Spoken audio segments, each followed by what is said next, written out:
Hello and welcome to Season 3, Episode 36 of Logicast, the AWS News podcast brought to you by Logicata. I'm Carl Robinson, CEO and co-founder of Logicata, and I'm joined today, as always, by my colleague, lead cloud engineer, John Goodall. How are you doing today, John?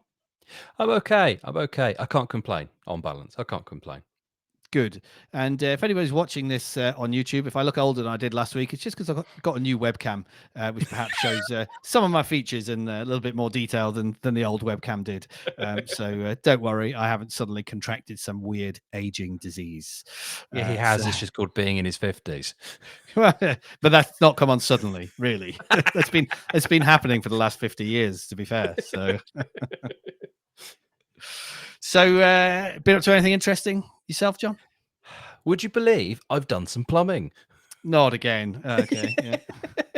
Yeah. Once again, thanks to my son, he broke a tap at my mother's, and because it's just like a 20-year-old tap, the entire base was just made of rust, so it just disintegrated when he yanked on it. It's like, okay, I hadn't planned on doing this, but let's go and buy a tap, and I'll put that in. Cool. So he sounds quite destructive, your son. I mean, he's 4. Aren't all 4-year-old boys fairly destructive? Wait until he gets to 16 and he's in the body of a man. There'll be lots more DIY going on in your household at that point. Yeah. What I should have done, however, at the time, it was fine. Go buy a tap, go home, get my kit, get my spanners and bits and pieces. Because obviously my mother doesn't have a full set of plumbing wrenches. I do. Wonderful. I should have also got some armored gloves because I managed to slice my thumb open taking the old waste off. So that was fun. It's not terrible. Safety first. I know Safety it's not first. terrible. You can just about see that, but it bled like an absolute bleedy thing because it's in your fingers and they bleed. Should have got some pictures for Halloween. Could have been some good ideas for Halloween costumes coming up in a couple of weeks. So I'm sure the kids would have loved that. Anyway, we're not here to talk about children destroying people's homes. We are here to talk about AWS news. So as regular listeners to the podcast will know, once a week I curate a list of AWS news, which I share via my weekly AWS News Roundup newsletter.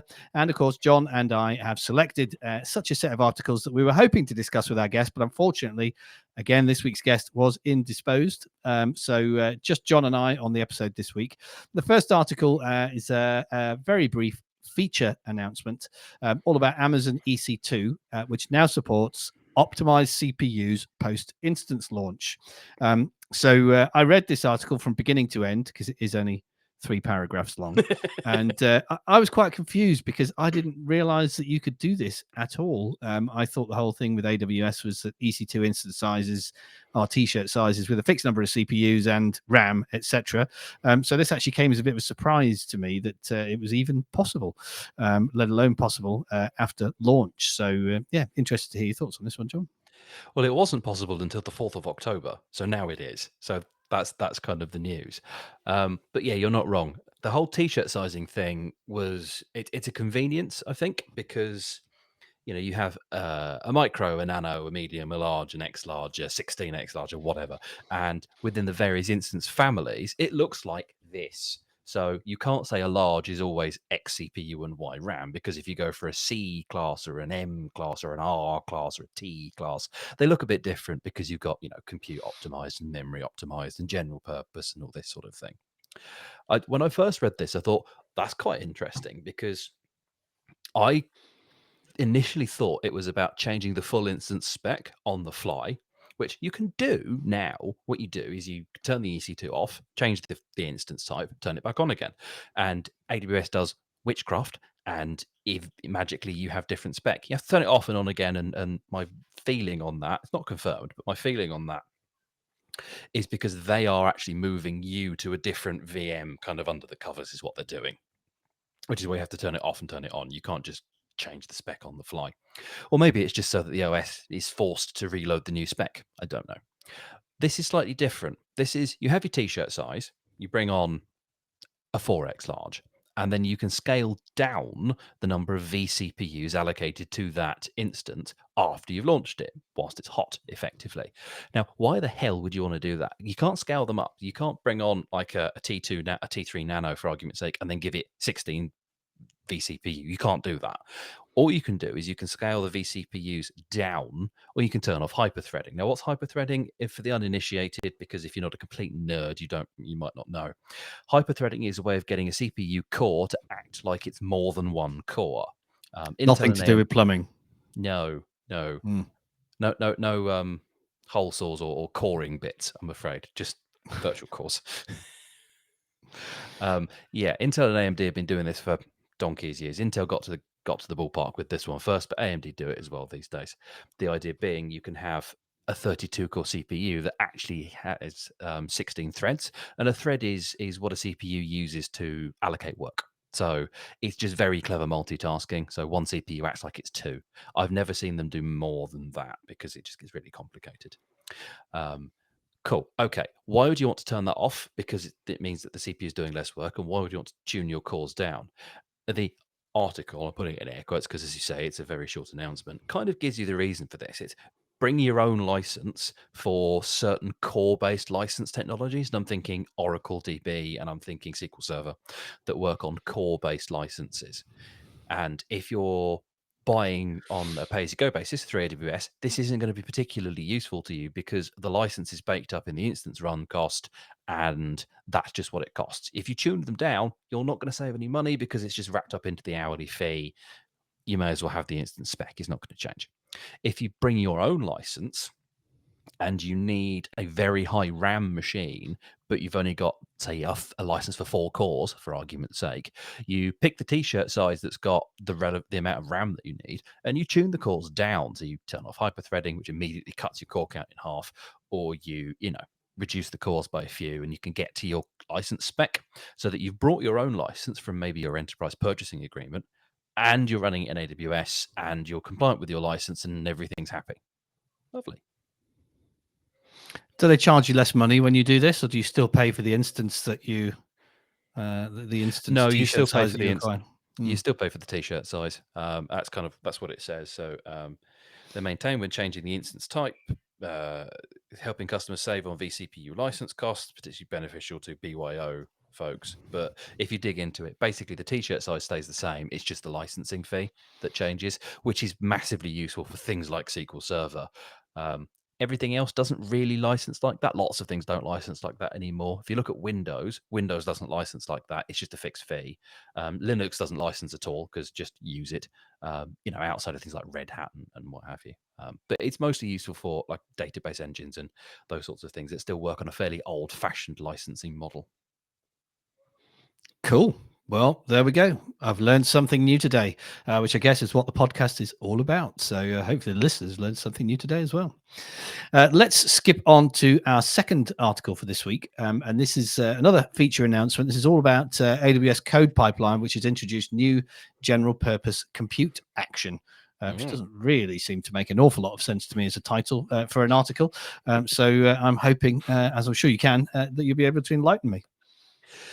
Yeah, there was quite a lot of noise about this one from the dev tools community within Community Builders and with Heroes. Johannes made some noise about this. Luke van Donkersgoed made some noise about this as well, and this is generally quite exciting.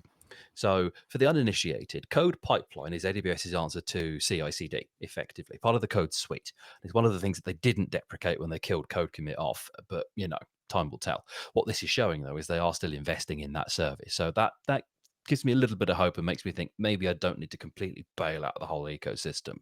I still want to do that because I have trust issues, but they're clearly investing in the service. They're investing in the service because they've added this. Cool. CodePipeline does your orchestration of various things. It can get your code source from code commit for now, or GitHub, GitLab, an S3 artifact, whatever, and can call other things. It can call code deploy for your deployments. It can do code build projects for your, I need to do this, that, or the other action. And it will just orchestrate everything start to finish and gives you this nice interface to do that with. Has its own configuration file. I think it's appspec.yaml. I'm sure Johannes will pick me up on that if he does listen to this. But I think it's that. That's probably in the DevOps exam too, so I should know it. It's not the build spec because that's code build. I think it's the app spec. And you can kind of tell it, you do these things in these steps and these actions. Cool. Up till now, if you wanted to do any sort of arbitrary run a command type work, you had to create a code build project for that.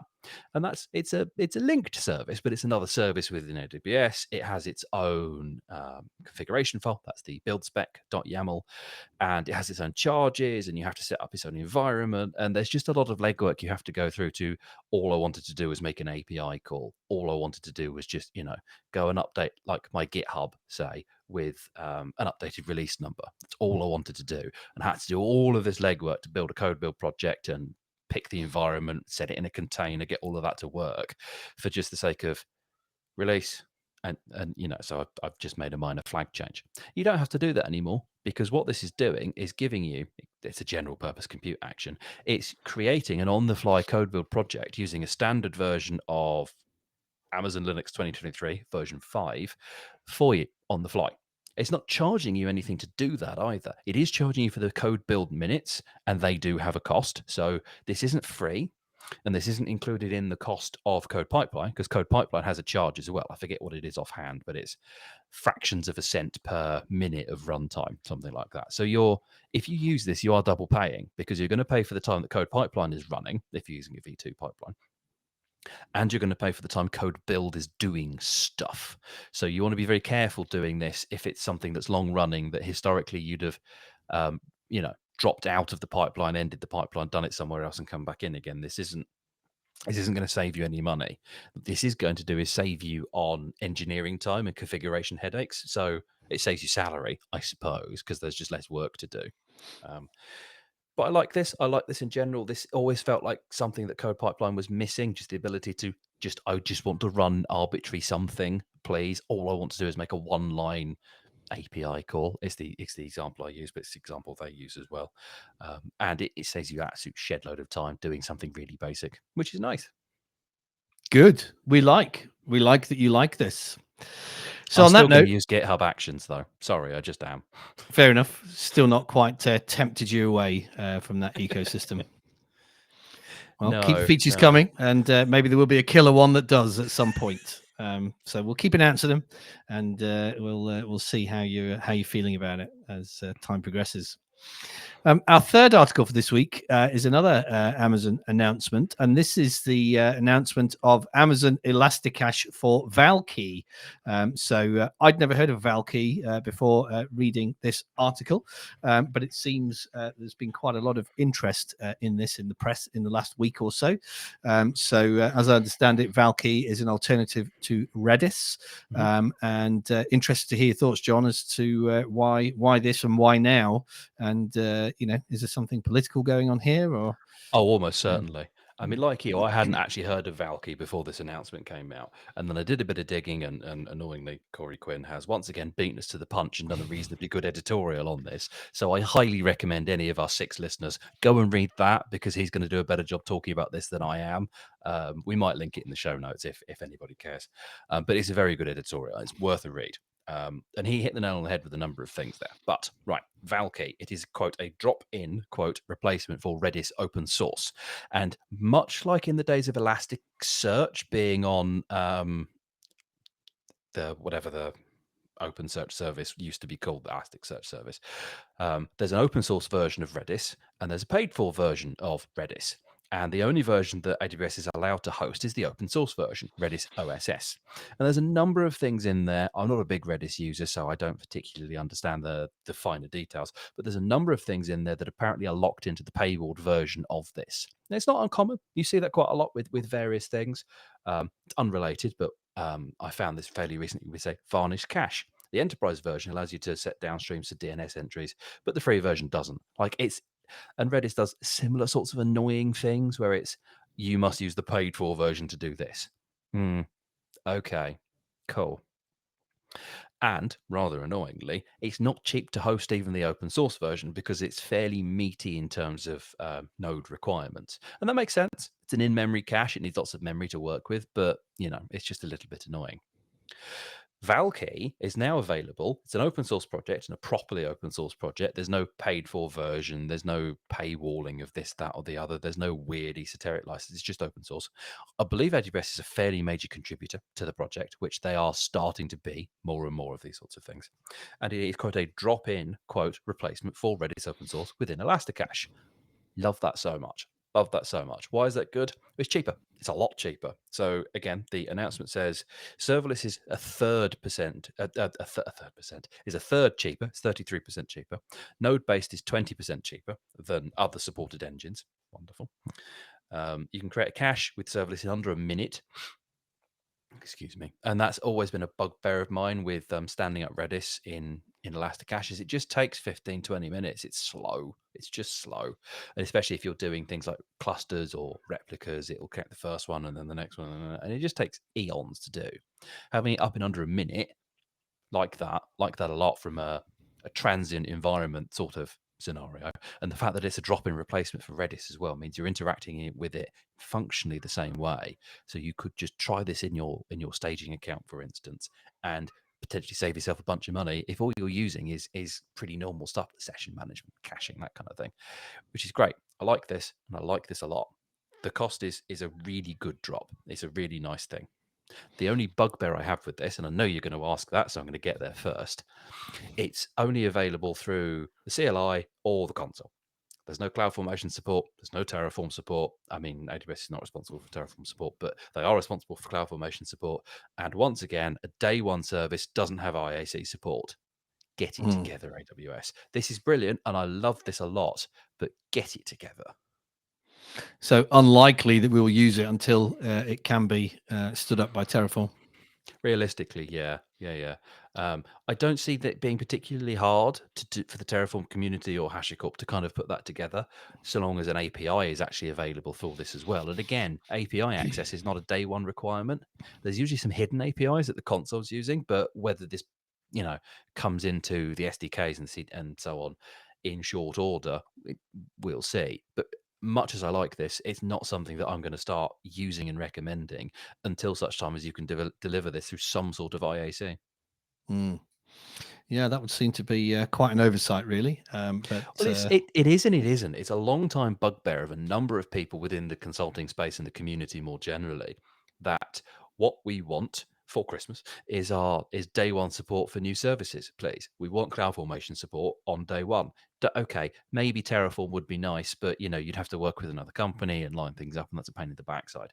But API and CloudFormation support on day one is something that we generally, as engineering sort of folk, have been crying out for years. I mean, one of our mutual ex-colleagues, whose name escapes me at the minute, did a blog, I think several years ago now. See if I can't find it. It was 10 things I want for Christmas from AWS.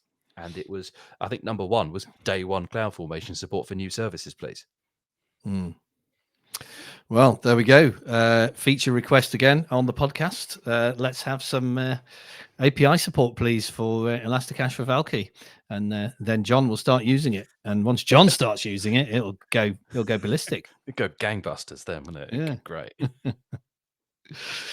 On that note, let's move along to our next article for this week, which is an article on the AWS News blog, all about converting AWS console actions to reusable code with AWS Console-to-Code, which has now gone into general availability. And I think we've spoken about this on the podcast before.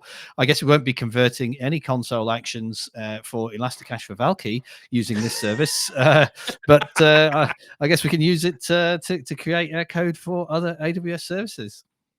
Yeah, only a few. So it's what is it? It's in preview. It was only EC2, general GA. It's now EC2, RDS, and VPC resources. Okay, fine. Back when we were talking about this in preview, I was kind of a bit bearish. Is that the word? I'm not bearish about this one. You see, you could tell I haven't worked in finance and trading for years. I forget all the terms they use. I don't miss that. My hairline doesn't miss it either. There we go. Yeah, so I'm a bit bearish on this one. It's a bit of a funny one. It's, if you think about it, what it's doing, again, if you didn't listen to if you haven't read the article, if you didn't listen to when we spoke about it when it was going into preview, what it's doing is you set the recorder running, you do some things in the console within one of the supported services, it records all of those things, and you can tell it, I want you to spit these actions out into one of these types of IAC, and it supports, what does it support? CloudFormation CDK, I think, in TypeScript, Python, or Java. But it doesn't support Terraform because open source community project and AWS are under no obligation to include it. And that's about the size of it. It will do the same as well if you do CLI action. So again, you can set the recorder, do things on the CLI, and it will give you some IAC, which is nice. But I'm struggling to understand the value proposition of this, because one of the things that we generally and engineers more broadly are kind of encouraged and banging on about forever and a day is don't do things in the console, do it through IAC. Don't really care what IAC you use. Could be Terraform, could be OpenTofu, could be CloudFormation, CDK, one of the derivatives of CloudFormation. Don't care. Do it through IAC from day one, because that is actually going to take you some time to get it right. And if you use something like this, which is a recorder, it's probably not going to be subbing out the various things you would need to variabilize anyway. So maybe it's going to save you some time, maybe not. It's probably not going to save you as much time as you think it's going to. So I don't get this. I really don't. What would be more useful is something like there's the Terraformer project. There's a number of other things out there that will scan an existing account and say, here's all of the things within the services that I support. And there's usually a bigger list. Would you like me to generate some Terraform for this? Yes, please.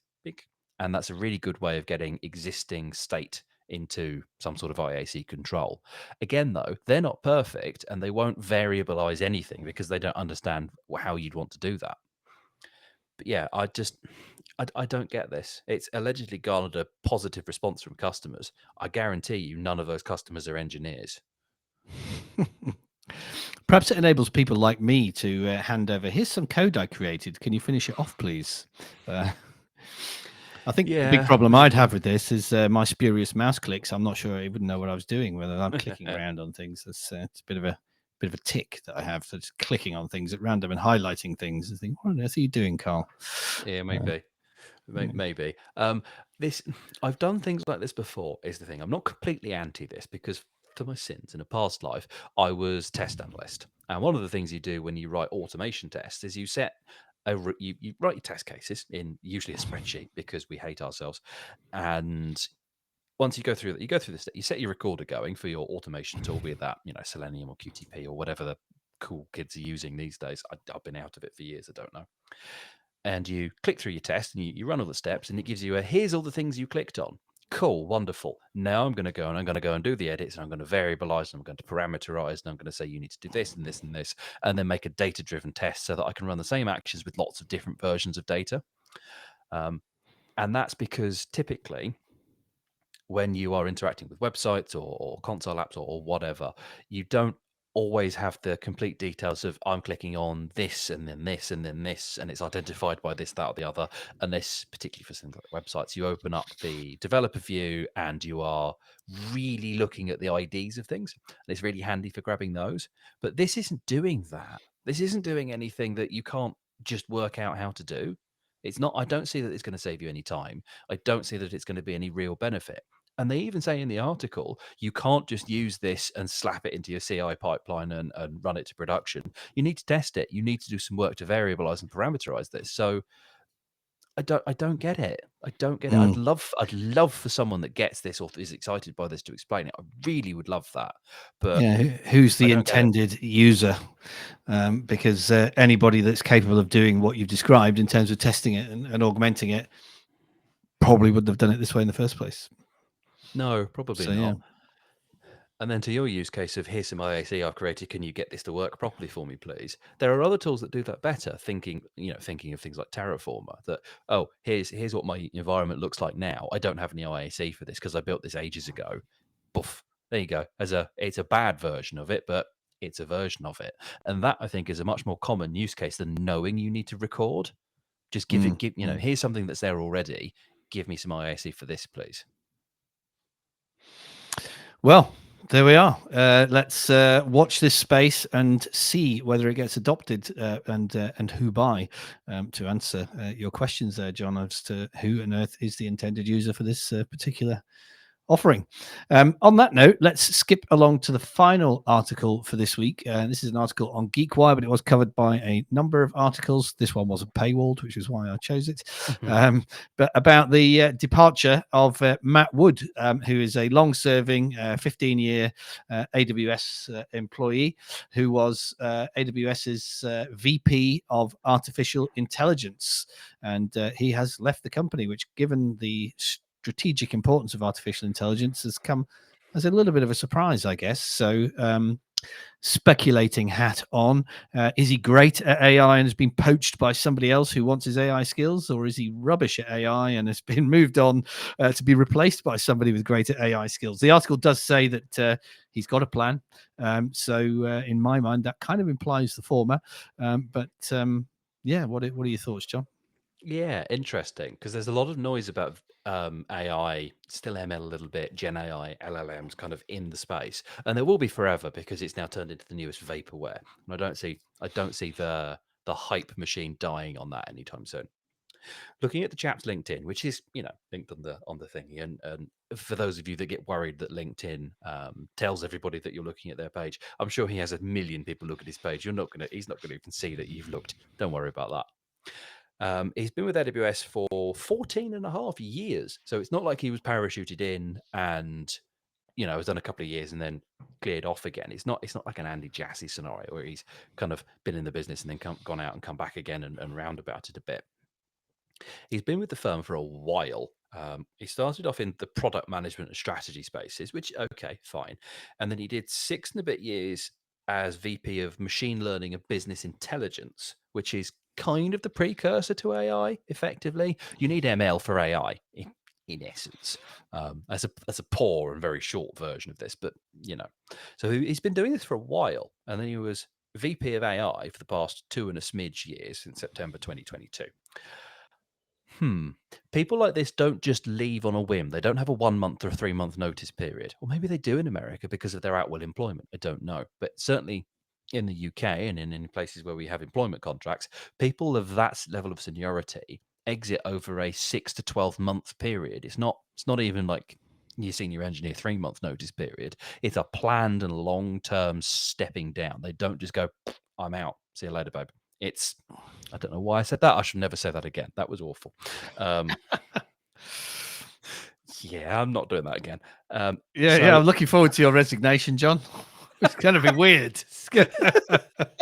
Peace out. Yeah. You're never getting rid of me. Thank God, if that's how the resignation speech is going to go. I don't want to hear that again. So. In a number of former jobs, because I've been around a little bit. That makes me sound like a town bike, but I've had a number of jobs in the past, and in several of them, my leaving email, which is you submit your resignation on your last couple of days, on your last day or whatever, you send a note out to all the folks you kind of worked with. And in a couple of them, I have said, it's really nasty of me, but I always found it so funny. I've, over the X number of months or years I've worked here, I've come to think of a number of you as people I work with.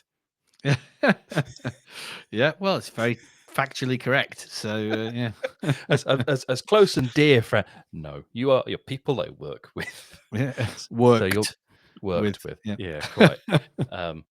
Back on message. So I don't know how long this has been coming, because I don't understand, obviously, his employment contracts and all the rest of it. But that level of seniority, it doesn't tend to be a quick decision. It's because he'll have stocks that need to vest and all those sorts of things. So it's interesting. I don't know is the short version. I'd love to get more info on this. I really would, because more the curiosity more than anything else. But yeah. Well, maybe we'll get the inside scoop at reInvent, and I'm sure whoever is going to fill the vacuum that is left by Matt Wood will be presenting at reInvent, because obviously AI is going to be high on the agenda. I did see someone had done a breakdown of the sessions for reInvent, of the percentage of this, that, and the other. Do you want to know how many are AI and Gen AI and LLM? What, in percentage terms? 28%.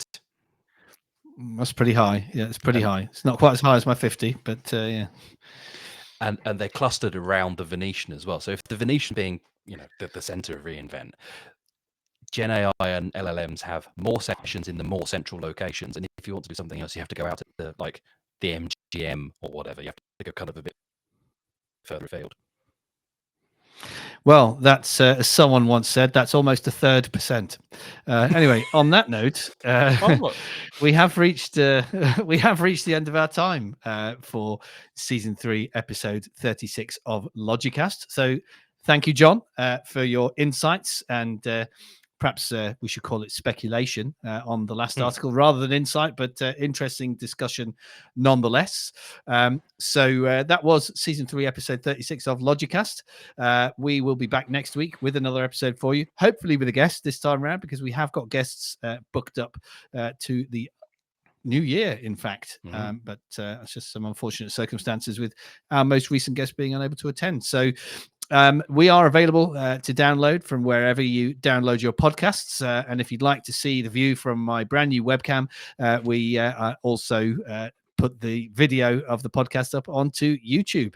So thank you for listening. We'll see you again next time. Cheers.